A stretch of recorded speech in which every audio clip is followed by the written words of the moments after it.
My sister died 3 years ago. I was taking care of my little Nicey. But what I discovered next made my blood run cold. 3 years, 36 monthly wire transfers, $81,000, half of everything I earned, sent to my dead sister's husband so he could take care of her little girl.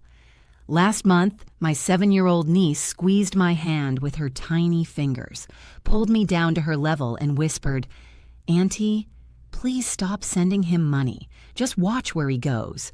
You'll understand." What I discovered after that changed everything I thought I knew about the man my sister married. My name is Athena Rowan. I'm 33 years old and I work as an insurance claims processor at a small firm in Roanoke, Virginia.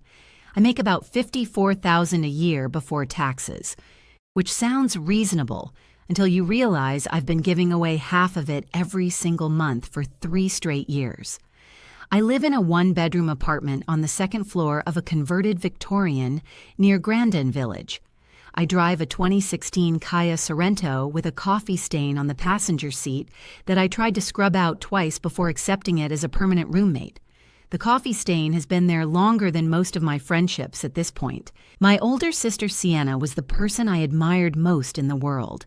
She was 34 when she died, a sudden brain aneurysm, completely without warning. She'd been healthy her whole life. She ran a 10K the month before it happened. She was a leasing coordinator for a commercial property management company in Roanoke and made about $68,000 a year. She was the organized one, the planner. The one who labeled her spice rack alphabetically and kept a color-coded spreadsheet for birthday gift ideas. She was also the primary earner in her marriage, which is something her mother-in-law never quite got over, but I'll get to that. Sienna was married to Wade Purcell. Wade worked as a licensed HVAC technician for a regional company and brought home around $42,000. They had a daughter together, my niece Bria, who was 4 years old when Sienna died. When Sienna passed, my whole world cracked down the middle. And Wade, he seemed broken too. At the time, I believed it. He showed up to the funeral looking like he hadn't slept in a week. His eyes were swollen.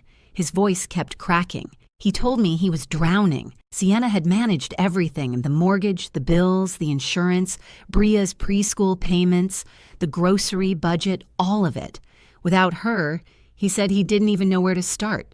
So I offered to help. I didn't think about it. I didn't calculate it. I just said yes. I set up a monthly wire transfer, $2,250, every single month. That's $27,000 a year. That's roughly half of my take-home pay. To afford it, I stopped eating out entirely. I canceled every streaming service. I dropped my gym membership. I started picking up Saturday overtime shifts at the office, which meant my weekends disappeared along with everything else. My social life went from quiet to legally deceased. My cat Gerald started giving me this look every evening, like a therapist who knows you're not improving but doesn't want to be the one to say it. But I did it gladly. Every cent, every extra shift, every Friday night alone on my couch eating rice with hot sauce. I did it because Bria was the last living piece of my sister. Bria had Sienna's eyes, that same serious little frown when she was concentrating. I would have sold a kidney if somebody had asked me to. I visited Bria about once a month, usually on Sundays. I always coordinated through Wade or through his mother, Lorraine Purcell. Every visit, the house looked fine. Not perfect, but acceptable. Bria was dressed, clean, smiling. Wade played his role well. Tired eyes, grateful voice, a man doing his best under terrible circumstances. He'd thank me for the help. He'd say things like how hard it was, how much he missed Sienna, how Bria was growing up so fast. I believed every word because the alternative, the idea that he might be lying, was too terrible to sit with. When I called to talk to Bria, it always went through Wade's phone. He'd put her on for 5, maybe 7 minutes. She sounded cheerful, chatty, normal. She'd tell me about school, about a drawing she made, about a squirrel she saw in the yard. But Wade was always in the room during those calls. I didn't think about why that mattered. Not then. Now, about Lorraine. Wade's mother had always been a complicated presence. She never liked that Sienna earned more than her son. At the funeral, she murmured something under her breath to a cousin about how Sienna always had to run everything. But Lorraine wasn't evil. She was stuck. She knew Wade was unreliable, and she was terrified that if she pushed him too hard or said the wrong thing, he'd cut her off from Bria, her only grandchild. So Lorraine kept quiet. She tidied up the house before my visits. She made sure Bria looked presentable. She was the reason the whole thing held together on the surface, not because she was loyal to Wade's lies, but because she was afraid of losing Bria. She was trapped, and I didn't see it. Then came the day everything changed, a Thursday, last month. My afternoon appointment at the office got canceled, so I clocked out at 2:30 instead of 6. I was 15 minutes from Wade's house in Salem. I thought, why not just stop by? Surprise Bria. Bring her a little snack. No big deal. Lorraine answered the door. She looked startled. I'd never shown up without calling ahead, but she let me in. She didn't call Wade first. That was the crack. That tiny, quiet crack in the wall Wade had built around Bria. Lorraine let me in because, deep down, she wanted someone else to see what she'd been seeing. Bria was at the kitchen table doing homework. She looked up and smiled, but it was a careful smile, the kind of smile a child gives when they're not sure if it's safe to be happy. Her shoes were too small. The canvas was splitting open at the toe. Her jacket, hanging by the door, was a thin windbreaker. This was Virginia in October. The leaves were already changing and the evenings dropped into the 40s. That jacket wouldn't keep a hamster warm. But the worst thing wasn't the shoes or the jacket. It was her eyes. They were too quiet, too still. 7-year-olds aren't supposed to look at you like they're calculating whether to trust you. We spent an hour together. I helped her with math. She showed me a drawing of a cat she'd done in art class. She leaned into me on the couch, and I could feel how thin she was under her shirt. When it was time for me to leave, I hugged her tight. And that's when she grabbed my hand. She didn't just hold it, she gripped it, pulled me down so my ear was near her mouth, and she whispered, so quietly I almost missed it, "Auntie, please stop sending him money. Just watch where he goes. You'll understand." My blood turned cold. Those weren't the words of a 7-year-old. They were the words of a child who had been watching and listening and understanding far more than any child should ever have to. I drove home that night in silence. No radio, no podcast, just Bria's whisper on repeat in my skull. At 2 a.m, I was still awake, sitting up in bed, scrolling through 36 wire transfer confirmations on my phone. $2,250, $2,250, $2,250, 36 times, $81,000, 3 years of overtime and rice and hot sauce and loneliness. And one question I couldn't stop asking myself, where does Wade go? Before we continue, please hit that like button and tell me in the comments where you're watching from and what time it is right now. I read every single one, and it honestly makes my whole day. Thank you so much for being here. I took a personal day from work, Tuesday. I told my supervisor I had a dentist appointment, which was technically a lie, but at that point, my conscience had bigger problems to deal with than a fake cavity. I drove to Salem and parked down the street from Wade's house, the same ranch-style home that Sienna had picked out 4 years before Bria was born. The house Sienna's credit score had helped qualify for the mortgage on. The house where Sienna had painted the front door sage green because she said it set the right energy. Now the sage green was fading, and the energy it was setting was closer to abandoned storage unit. The porch railing was peeling. The gutters were stuffed with leaves from 2 autumns ago. The lawn Sienna used to maintain so carefully that she once got into a 15-minute debate with a neighbor about the correct height for fescue grass, was patchy and overgrown. The whole yard had the energy of someone who quit a New Year's resolution around February and never looked back. I expected to find something ugly. Truly, I thought I was going to discover Wade had a drug problem or a gambling addiction or something destructive that would explain where $81,000 had gone. Something sad, maybe. Something that would at least make me feel pity alongside the anger. That's not what I found. Wade left the house at 10:15 in the morning. He was not wearing his work uniform.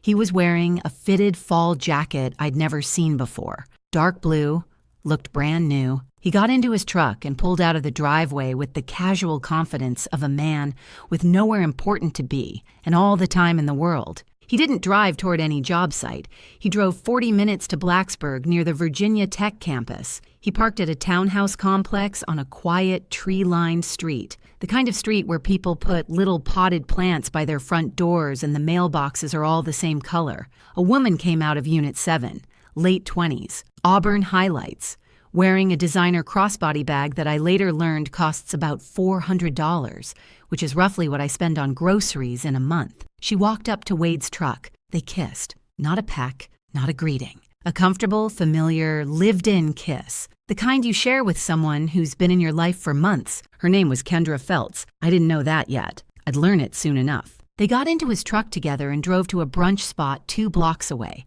I sat in my Kia Sorento with my hands shaking so badly that I accidentally leaned on the horn. I had to pretend I was waving at someone across the parking lot. There was absolutely no one across the parking lot. Just me, performing for an audience of 0, which honestly summed up the last 3 years of my life pretty well. Here's what broke me. I expected destruction. What I found was comfort. Wade hadn't fallen apart without Sienna. He hadn't spiraled. He'd just replaced his family. He built a whole new life with my money and slotted a new woman into the space Sienna left behind. He was eating Eggs Benedict at 11 o'clock on a Tuesday morning while his daughter wore shoes that were splitting at the seams. Over the next several days, I started pulling on every thread I could find. I called Bria's elementary school. Sienna, because of course she did, had listed me as Bria's emergency contact when she enrolled her. That meant the school could legally share information with me, especially concerns about a child's welfare. And they had concerns. Bria had 11 absences that semester. The school had been trying to reach Wade, phone calls, voicemails, emails. He responded to exactly none of them. The attendance office told me they were close to filing a report with social services. Then I talked to Patty Gorman. Patty lived 3 doors down from Wade with her husband and her daughter, who was Bria's age.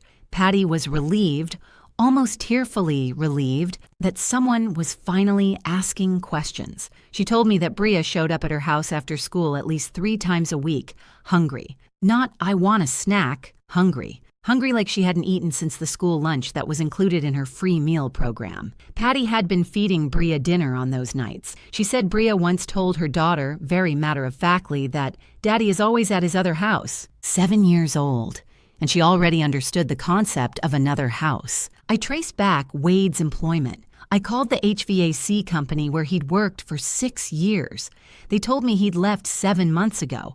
He wasn't fired, he just stopped coming in. But when I asked more questions, a clearer picture came together. Before he quit entirely, Wade had been reducing his hours for months, showing up late, leaving early, taking long lunches. The decline started roughly 10 to 12 months ago, which lined up with when the relationship with Kendra must have begun. He met someone, started spending more time with her, pulled away from work gradually, and eventually just stopped going. For 7 months, Wade Purcell had 0 income. He was living entirely on my wire transfers, $2,250 a month, money I broke my back to earn, funding a life he was too comfortable to work for. I tried to approach Lorraine carefully. I called her, kept my voice casual, asked how Wade was doing, whether Bria needed anything for school. Lorraine's voice went tight immediately. She said Wade was doing his best under impossible circumstances, and that I didn't understand what it's like to raise a child alone. But then she said something that snagged in my ear like a fishhook. She said, I'm there as much as I can be. I do what I can. That wasn't a defense of Wade. That was a confession. Lorraine was picking up his slack, watching Bria on the days he disappeared to Blacksburg, making sure the house was passable when I came for my scheduled visits, calling Wade to warn him when I was on my way so he could play his part. She wasn't his ally, she was his cleanup crew, and she was exhausted. That same evening, Wade texted me. His tone was calm, almost sweet. He wrote, I appreciate everything you do for Bria, but showing up without letting me know isn't fair to her. She needs stability, not surprises. Let's stick to our normal schedule. It was polite, it was reasonable sounding, and it was absolutely calculated to slam shut the door I'd just cracked open. This wasn't a man in chaos. This was a man managing his operation. Stability. The man who hadn't bought his daughter a new pair of shoes in 6 months was giving me a lecture about stability. I almost laughed. Almost. Then came the phone call from Patty Gorman that changed everything. It was late, after 9. She called because she'd been thinking about it all day and felt like she had to tell me. Last week, during a play date at Patty's house, Bria had said something to Patty's daughter. She said it casually, the way children say enormous things without realizing their weight. She said, "Daddy told me things might change soon.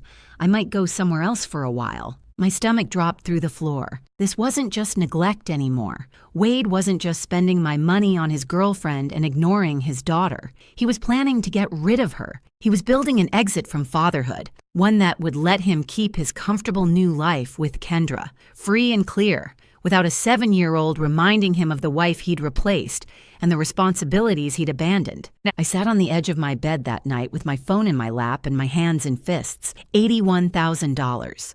3 years. And the man I'd been funding was trying to throw away the only thing that money was supposed to protect. I have a storage unit on the south side of Roanoke. It's a small one, 5 by 10, costs me $89 a month, which I've been paying on top of everything else because I couldn't bring myself to deal with what was inside. 3 cardboard boxes, Sienna's personal belongings. I packed those boxes 1 month after her funeral. Wade had called me and said he couldn't look at her things anymore. Her notebooks, her files, the scarf she wore every winter. He said having them in the house was making it impossible to move forward. At the time, I understood. I took the boxes home, realized I couldn't open them either, and drove them straight to the storage unit. That was 3 years ago. I'd been paying $89 a month to avoid saying goodbye. Some people go to therapy. I rented a metal box and shoved my grief inside it. To be honest, the storage unit might have been more effective, but now I had to open them. So on a Saturday morning, I drove across town, unlocked the padlock, pulled up the rolling door, and sat down on the cold concrete floor with 3 boxes of my dead sister's life in front of me. The first box was personal items, a silk scarf that still held a faint trace of her perfume, something floral, something that made my chest ache the second it hit me. A notebook filled with grocery lists in her handwriting, Bria's immunization schedule on a folded piece of paper, a birthday card from Bria, stick figures, crayon hearts, the word mommy in big wobbly letters. The second box was documents, old tax returns, lease agreements from her job, pay stubs, bank statements she'd printed and filed because Sienna was the kind of person who printed and filed bank statements like it was 1997. And at the very bottom of the box, underneath everything else, was a manila folder. On the tab, in Sienna's neat handwriting, 2 words, "just in case." My hands were shaking when I opened it. Inside was a notarized letter, not a formal will. Sienna apparently intended to go through the full legal process, but hadn't finished it before she died. It was a notarized letter of guardianship intent, prepared and signed at Henderson and Wells Notary Services on Campbell Avenue in Roanoke, dated 8 months before Sienna's death. Stamped, witnessed, official. The letter stated clearly, "In the event of my death or incapacitation, it is my expressed wish that my sister, Athena Rowan, assume primary guardianship of my daughter, Bria Purcell." Underneath the letter was something else, 2 handwritten pages, front and back. Sienna's handwriting, small, precise, a little slanted to the right, the way it always was. She wrote that she loved Wade. She wanted that to be clear, but she had discovered that he'd been hiding a credit card debt of $19,000. She found the statements in the glove compartment of his truck, tucked behind the vehicle registration like he thought nobody would ever look there. And this wasn't the first time. 2 years earlier, early in their marriage, she'd found a hidden store credit card with a $6,200 balance. Both times, Wade swore it would never happen again. Both times, Sienna wanted to believe him. But Sienna was Sienna. She didn't just hope for the best, she planned for the worst. She wrote, "I'm not leaving Wade. I love him and I believe people can change. But I need to know that Bria will be protected no matter what happens. If you're reading this, Athena, it means something went wrong that I couldn't control. Please take care of my girl. I trust you more than anyone on this earth. Wade isn't a bad person, but he's weak with money, and weakness has a way of getting worse under pressure." I sat on that storage unit floor and read those 2 pages 3 times. My sister, The woman who alphabetized her spice rack, who kept a spreadsheet for birthday gifts, who once reorganized her entire kitchen because the silverware drawer was inefficient, had written a contingency plan for her own death. She'd seen the cracks in Wade, and instead of pretending they weren't there, she'd built a safety net around her daughter. I could barely keep track of my car keys on a good day, and Sienna had been out here playing four-dimensional chess with the future. She really was the better sister, and she would absolutely hate me for saying that. Monday morning, I called into work, told them I needed a late start, and drove to Church Avenue in downtown Roanoke, the office of Bridget Kowalski, family law attorney, 22 years of experience, mid-50s, short silver hair, reading glasses on a beaded chain, a handshake that could crack a walnut. My coworker's cousin had used her during a custody dispute and said Bridget was the kind of lawyer who made opposing counsel suddenly remember they had somewhere else to be. I laid everything out on her desk. The wire transfers, the school absences, Patty Gorman's account, Wade's unemployment, the girlfriend, the townhouse in Blacksburg, and finally, the notarized letter from Sienna. Bridget listened without interrupting for 12 straight minutes. I know because I watched the clock on her wall, a wooden clock with Roman numerals that ticked so loudly in the silence that it sounded like a countdown. When I finished, she took off her glasses and set them on the desk. She said, "This letter isn't a binding custody order. Your sister didn't complete the full legal process, but what she did is significant. It's a notarized, witness document of parental intent, and Virginia courts take that very seriously in custody disputes. Combined with everything else you've described, the financial misuse, the neglect, the absences, you have a real case." Cost was my next question, because of course it was. I'd been hemorrhaging money for 3 years. Bridget offered a reduced retainer, $2,800, with the understanding that if we successfully recovered any of the misused funds from Wade, her remaining fees would come from that. I had exactly $3,200 in an emergency savings account I'd been nursing since before Sienna died. That fund was supposed to be for car repairs and dental emergencies. Turns out it was actually earmarked for dismantling my brother-in-law's entire life. Fate has a sense of humor. I wrote the check. Bridget gave me one critical instruction before I left. She looked me dead in the eyes and said, "Keep sending the monthly wire transfer. Do not change your pattern. Do not let him know anything has changed. We need 36 months of unbroken documented transfers when we present this case. The moment you stop, he'll know something is coming, and he'll start preparing his defense." So I walked out of that office with a family law attorney, a dead sister's letter, a nearly empty bank account, and the instruction to keep funding the very man I was about to take down. I drove to work, clocked in for the afternoon, processed 3 insurance claims, and went home to eat rice and beans for the 1100th time. My emergency fund was gone. My savings were at 0, and I had never felt more certain of anything in my life. Bridget's last words to me that day were, "I need documentation of current conditions, proof of financial misuse through legal discovery, and any evidence that he's planning to give up custody. Can you get me more?" I told her I could, because I already knew exactly where to look next. There was a woman in Blacksburg with auburn highlights and a $400 handbag who had no idea where her boyfriend's money really came from, and I had a feeling that when she found out, she was going to have a lot to say. Over the next 2 weeks, I barely slept, but I worked. Not the Saturday overtime kind of work, a different kind. The kind where every hour I wasn't at my desk processing insurance claims, I was building a case against the man my sister married. Bridget filed the custody petition, which triggered something called legal discovery, the legal right to request Wade's financial records. I'd sent him $81,000 over 3 years, and now, for the first time, I was going to see exactly where every dollar went. When the bank statements came back, I sat in Bridget's office on Church Avenue and read them line by line, 12 months of records. Bridget had printed them out and highlighted everything in 2 colors, yellow for Wade's spending, green for anything related to Bria's care. The yellow sections looked like a lifestyle magazine.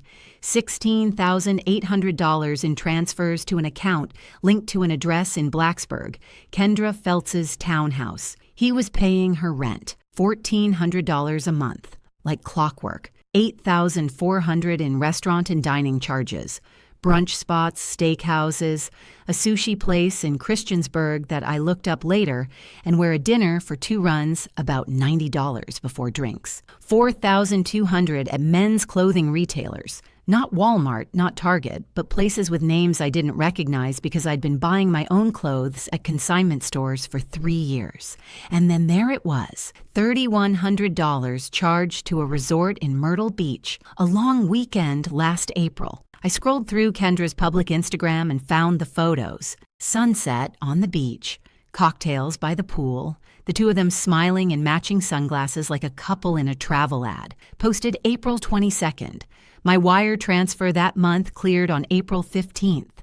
7 days from my bank account to their beach vacation. The green column, the Bria column, that was empty. I don't mean low, I mean blank. $0 at pediatricians, 0 at children's clothing stores, 0 at school supply retailers, 0 at pharmacies for children's medication.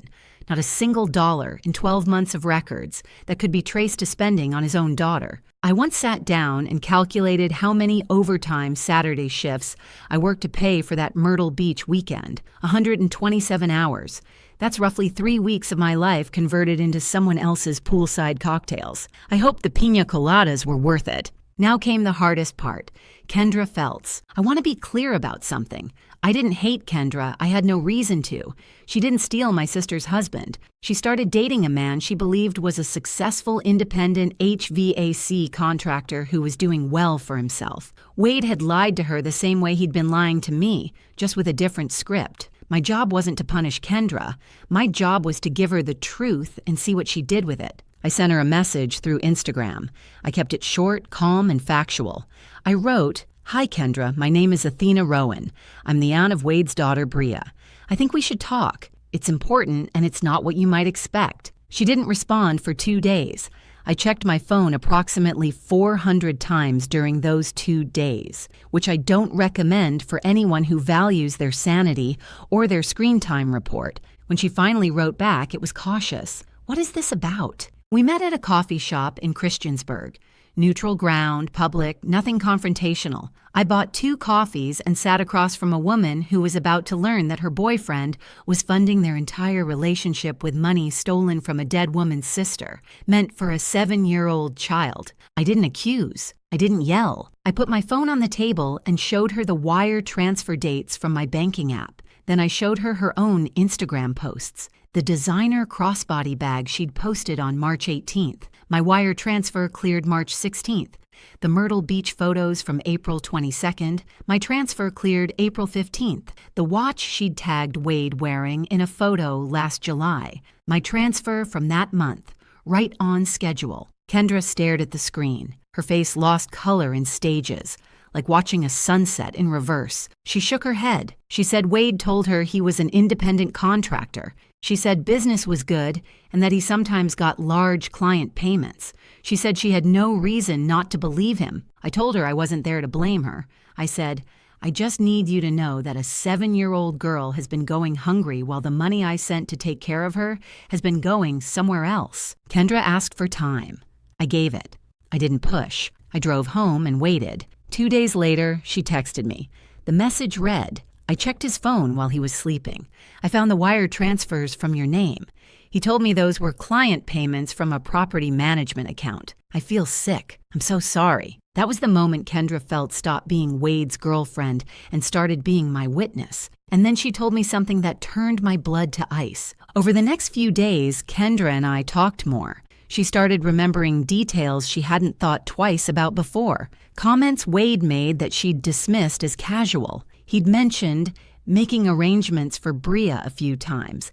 He said Bria might go somewhere more suitable. He talked about how Lorraine could take her for a while, and then they'd figure out the rest. Kendra thought it was a co-parenting decision. She didn't realize she was hearing a man plan his exit from fatherhood. I brought all of this to Bridget.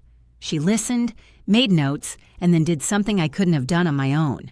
She made a formal inquiry with the Virginia Department of Social Services and what she found stopped me cold. Wade had contacted the department 6 weeks earlier. He'd made a preliminary inquiry about the process for voluntary relinquishment of parental rights. He hadn't filed anything yet, no official paperwork, but he'd asked detailed questions. What were the steps?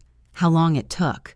Whether the child would go to a family member first or into foster care. It was all on record. My brother-in-law wasn't just neglecting his daughter.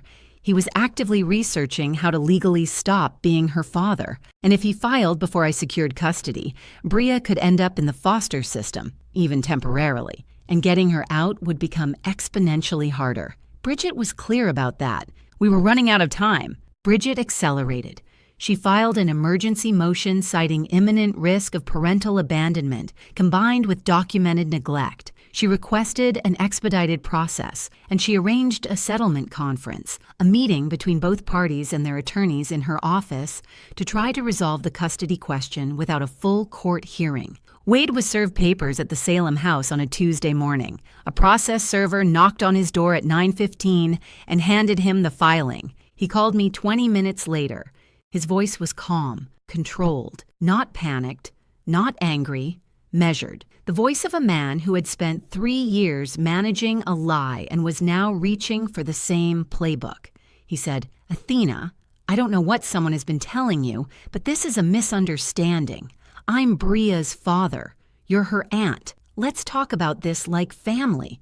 We don't need lawyers involved." I wanted to scream at him. I wanted to ask him what he spent $3,100 on in Myrtle Beach while his daughter ate dinner at a neighbor's kitchen table. I wanted to read him every line of Sienna's letter and watch him try to explain himself. Instead, I said, "My attorney will be in touch," and I hung up. I forwarded the call log to Bridget. Wade, to his credit as a manipulator, did not panic. He did not disappear. Within 48 hours, he'd hired an attorney, a man named Ray Scuttle, who had a small practice in Roanoke and apparently had availability on short notice, which in the legal world usually tells you something about a lawyer's caseload. Wade was smart enough to respond legally. He thought he could manage this the way he'd managed me for 3 years, through charm, through reasonable-sounding words, through making everyone else feel like the unreasonable one. The man had spent 3 years convincing me he could barely handle packing Bria's lunch, and suddenly he had a lawyer retained in 2 business days. Amazing how competence reveals itself when your lifestyle is on the line. Bridget called me on a Friday evening. Her voice was steady, like always. She said, "Settlement conference is set, October 28th. My office, 10 in the morning." His attorney agreed to the date. Then she said something I've replayed in my mind 100 times since. "When we sit down in that room, Athena, we are not going to argue. We are not going to raise our voices. We are not going to make speeches. I'm going to put documents on a table, one at a time, and let the math speak for itself. Math doesn't lie. Math doesn't get emotional. Math doesn't need to convince anyone of anything. That's how you win this." I told her I understood. But when I hung up the phone, my hands were trembling against the kitchen counter. Gerald jumped up next to me and pressed his head against my arm, which was the most emotional support he'd offered in 3 years of living together. Even the cat knew this was the big one. October 28th, 10 in the morning. Bridget Kowalski's office on Church Avenue. The conference room was small, rectangular wooden table, 6 chairs, a water pitcher in the center with 4 glasses turned upside down, fluorescent lighting that hummed faintly, the way it does in places where serious things happen to ordinary people. There was nothing dramatic about the room. No dark wood paneling, no flags, no gavels, just a table, some chairs, and the quiet hum of that light. On one side, me and Bridget. Bridget had a binder on the table in front of her, thick, organized, tabbed in color-coded sections. She placed it on the table the way a chess player places a queen on the board, not aggressively, just with the calm certainty that the game was already decided. On the other side, Wade and Ray Scuttle. Wade was wearing a button-down shirt I hadn't seen before, probably from the same clothing stores that showed up on his bank statements. He looked composed, not worried. He had the face of a man who believed he was about to talk his way out of a problem the way he'd talked his way out of everything else in his life. Ray Scuttle had a legal pad and a pen. The legal pad was blank. Nobody spoke for a few seconds. Bridget didn't do small talk. She didn't introduce the proceedings or explain the purpose of the meeting. She just opened the binder, and then she started placing documents on the table, one at a time. First, 36 wire transfer receipts. She fanned them across the surface of the table slowly, methodically, like dealing cards, each one printed with the date, the amount, and the routing information. $2,250, $2,250, $2,250, 36 entries, 3 years. She didn't say a word. She just let them sit there. Second, Wade's bank statements. 12 months of records printed and tabbed. The highlighted lines told the whole story in 2 colors. Yellow, $16,800 to Kendra's apartment, $8,400 at restaurants, $4,200 at men's clothing stores, $3,100 at a Myrtle Beach resort. Green, the column for Bria's expenses, nothing. Completely, perfectly, damningly empty. Third, Bria's school attendance records. 11 absences in a single semester. Letters sent home to Wade, emails sent, voicemails left, all documented, none answered. Fourth, Patty Gorman's signed, notarized statement. A neighbor describing how a 7-year-old girl showed up at her house hungry multiple times a week for months, how she'd been feeding Bria dinner because nobody else was. Fifth, the school counselor's report. Behavioral changes. A child who had become withdrawn and quiet. A child who told the counselor that things might change soon and she might go somewhere else. Sixth, printouts from Kendra Feltz's public Instagram. Time-stamped. Correlated with wire transfer dates. The crossbody bag, March 18th post, March 16th transfer. The Myrtle Beach trip, April 22nd post, April 15th transfer. The watch on Wade's wrist, July post, July transfer. Photo after photo after photo, lined up next to receipt after receipt after receipt. Seventh, Kendra Feltz's signed statement, 3 pages, that she had been deceived about Wade's income, that she now understood the source of his money, that Wade had made repeated comments about making arrangements for Bria, and Bria going somewhere more suitable. Eighth, the record from the Virginia Department of Social Services confirming that Wade Purcell had made a preliminary inquiry 6 weeks prior about the process for voluntary relinquishment of parental rights.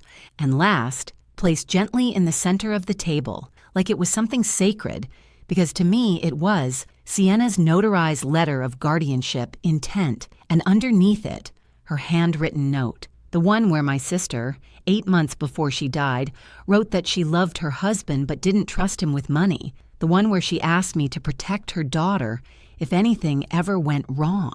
The room was silent. Not uncomfortable silence, heavy silence. The kind of silence that happens when there's nothing left to argue. Wade's expression changed in stages. When Bridget started, he looked calm. After the bank statement, something shifted behind his eyes, a flicker. By the time the Kendra screenshots hit the table, his jaw was tight. When the social services record appeared, his hands went flat on the table in front of him like he was trying to keep himself from moving. And when Sienna's letter landed in the center, when he realized his dead wife had seen through him years before I did, something in his face just closed, like a door shutting. Ray Scuttle read through the materials. He took his time. He didn't challenge a single document. He didn't ask a clarifying question. He made no notes on his blank legal pad. When he finished, he leaned toward Wade and said quietly, "Let's step into the hall for a moment." They stood up and walked out. The door clicked shut behind them. I stared at the water pitcher in the center of the table. I could hear my own heartbeat in my ears. Bridget sat beside me, sipping coffee from a paper cup she'd brought from downstairs, looking as relaxed as someone waiting for a bus. I wanted to ask her how she could be so calm, but I already knew. She'd done this before. She'd sat across from men like Wade before. She knew what the hallway conversation sounded like even though she couldn't hear it. They were gone for 11 minutes. I counted everyone. When they came back, Wade looked different. Not angry, not defiant, just empty. Like the energy it took to maintain the lie for 3 years had been the only thing holding him together. And now that it was gone, there was nothing left. Ray Scuttle spoke first. His voice was professional, neutral. He said, "My client is prepared to discuss terms." I'll never know exactly what Ray told Wade in that hallway, but I can guess. He probably said that fighting this would trigger a criminal referral for wire fraud, that the evidence was not arguable. It was arithmetic, that any judge who saw this file would not just grant me custody, but would do so with prejudice, that the best outcome Wade could hope for was the one sitting on the table right now, a negotiated agreement instead of a courtroom demolition. Whatever he said, it worked. The terms were straightforward. Wade agreed to voluntarily transfer full legal and physical custody of Bria to me. He agreed to a restitution schedule for the $81,000, structured payments with wage garnishment applying the moment he became employed again. If he missed payments or violated any term of the agreement, the criminal fraud referral that Bridget had already prepared would be filed with the district attorney's office. Wade retained supervised visitation rights, 1 visit per month, with a court-appointed supervisor present. Bridget had insisted on this, not because Wade deserved it, but because she said it made me look reasonable rather than vengeful, and it was what a judge would order anyway. Wade picked up the pen. He signed slowly. He didn't look at me. He didn't look at Bridget. He didn't look at anyone. He signed the papers with the same hand that had cashed 36 wire transfers meant for his daughter and spent them on restaurant brunches and resort weekends, and a designer bag for a woman he'd been lying to. I thought about asking for the pen as a souvenir, but Bridget had already moved on to the next page. When it was done, Wade stood up. He walked through the conference room, through the lobby, and out the glass front door of Bridget's office without saying a single word. Ray Scuttle shook Bridget's hand, a professional courtesy between attorneys, gathered his blank legal pad, and followed. The room was empty. Just me and Bridget and a table full of documents and 4 untouched glasses of water. Bridget looked at me. She didn't smile. Bridget wasn't the smiling type, but she nodded once and said, "Bria's yours." I didn't cry. Not yet. There would be time for that later. What I felt wasn't sadness or relief or joy. It was something quieter, something I hadn't felt in 3 years, like I could finally breathe all the way down to the bottom of my lungs without something pressing against my chest. That afternoon, I drove to Bria's school. I pulled into the pickup line at 3:15. When Bria came through the double doors with her backpack, the same thin backpack she'd had since kindergarten, she looked at the line of cars. She saw my Kia Sorento, and her face did something I hadn't seen in months. She smiled, not the careful smile from the unannounced visit, a real one, full, bright, with her eyes crinkling at the corners the way Sienna's used to. She ran to the car and climbed into the back seat and buckled herself in with the focus of someone who had been waiting for this moment without knowing it was coming. She looked at me in the rearview mirror and said, "Are we going home, Auntie?" I nodded. "Yeah, baby. We're going home." Before I finish this story, if this channel has become a little part of your day, I'd love it if you hit subscribe and drop a like. It takes 1 second, but it honestly keeps me going. I'm grateful for every single one of you. The custody transfer was finalized in 60 days, just before Christmas. The paperwork went through on December 23rd, which meant that for the first time in 3 years, Bria woke up on Christmas morning in a home where someone had actually bought her presents with their own money and wrapped them by hand at midnight, while a cat kept trying to sit inside the wrapping paper.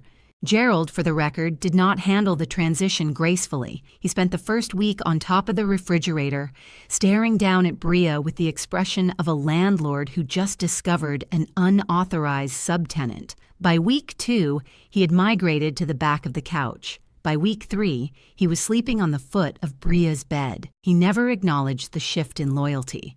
Cats don't do apologies. We turned the corner of my living room, the spot next to the window that catches the afternoon sun, into Bria's space. A small bookshelf from the thrift store on Williamson Road, a desk lamp with a yellow shade that Bria picked out herself, her crayons and markers organized in a coffee mug that says, "World's Okayest Aunt," which I bought as a joke and which Bria took completely seriously.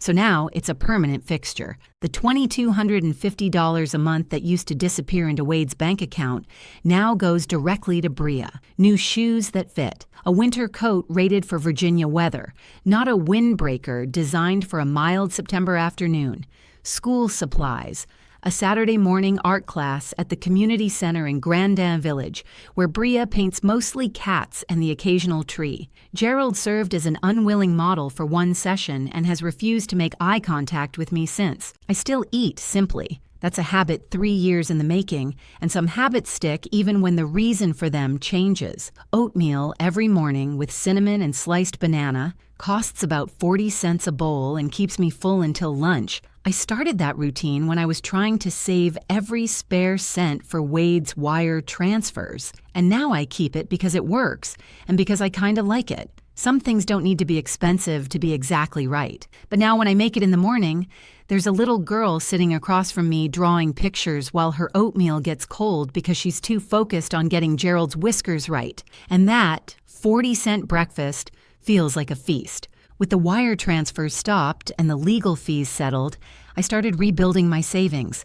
I'll probably never be rich. That's fine. I have a steady job, a one-bedroom apartment that's a little crowded now but full in a way it never was before, and an emergency fund that's slowly climbing back up from zero.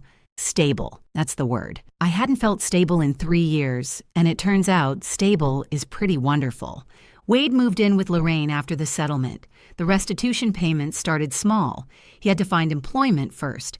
He picked up part-time HVAC work with a different company about 6 weeks later. The payments come out of his wages automatically. Whether I'll ever see all $81,000 back is uncertain, but the repayment order is enforceable, and the criminal fraud referral sits in Bridget Kowalski's filing cabinet like a loaded weapon that never needs to be fired as long as he keeps his end of the agreement. Kendra blocked Wade on everything the day after the settlement conference. His social media went dark within a week. I don't know what his life looks like now, and honestly, I don't spend time thinking about it. This was never about destroying Wade. It was about getting Bria out. Something I didn't expect happened about 3 weeks after Bria moved in. Lorraine Purcell called me. Not Wade, Lorraine. Her voice was different than I'd ever heard it. Smaller. She didn't defend Wade.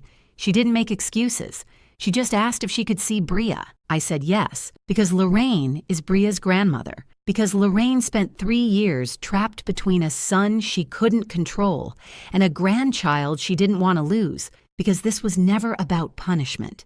It was about putting Bria somewhere safe. And Lorraine, despite everything, loved that little girl. Lorraine came over on a Sunday afternoon. She brought homemade sugar cookies, the kind with the sprinkles that Bria apparently used to help her make back when she spent time at Lorraine's house. Bria ran to the door and hugged her. They sat on the couch together and watched cartoons and ate cookies while I pretended to clean the kitchen. At one point, I glanced over and saw Lorraine wiping her eyes with the back of her hand, very quietly so Bria wouldn't see. We didn't talk about Wade. We didn't need to. Bria's school called me 6 weeks after she moved in. Not a problem call, a good one. Her teacher, Mrs. Calloway, sent an email that I read 3 times and then saved in a folder on my phone. She wrote, "I wanted to let you know that Bria has been a completely different child. She participates in class. She laughs.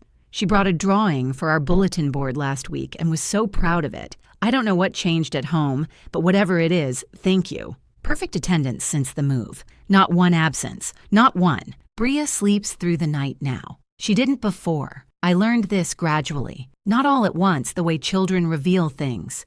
In pieces, over weeks, through small comments at bedtime. She told me she used to lie awake in the Salem house listening for the sound of Wade's truck pulling into the driveway. Sometimes it came late, after midnight. Sometimes it didn't come at all. A 7-year-old lying awake in a dark room, listening for a father who wasn't coming home. I think about that, and I have to close my eyes and breathe for a second before I can keep going. She doesn't listen for trucks anymore. She sleeps with Gerald curled up beside her and a nightlight shaped like a star that she picked out at the dollar store. She sleeps the way a 7-year-old is supposed to sleep, deeply, easily, without fear. One evening, the kind of night in Virginia where the dark comes early and the air through the window smells like cold leaves and someone's fireplace a few streets over, I was washing dishes. Bria was at the kitchen table drawing, the way she does most evenings now.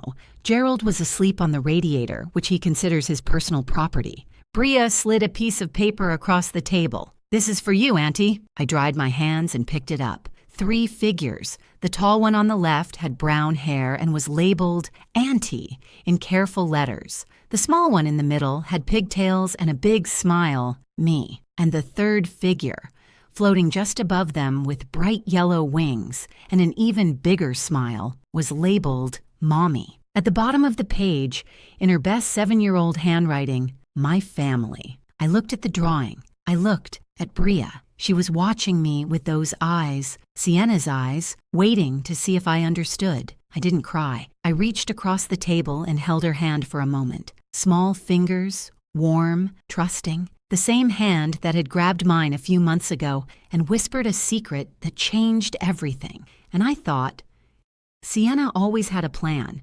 Even from wherever she is now, she had a plan. She labeled a folder just in case. She wrote a letter she hoped no one would ever need to read. She put my name on a piece of paper at a notary office on Campbell Avenue and trusted that if the worst happened, I'd find it. And I did. 3 years late, but I found it. Thank you so much for staying with me until the very end of this one. It truly means the world to me. There's another story already waiting for you on your screen. I picked it just for you. Click it and I'll see you there in just a moment.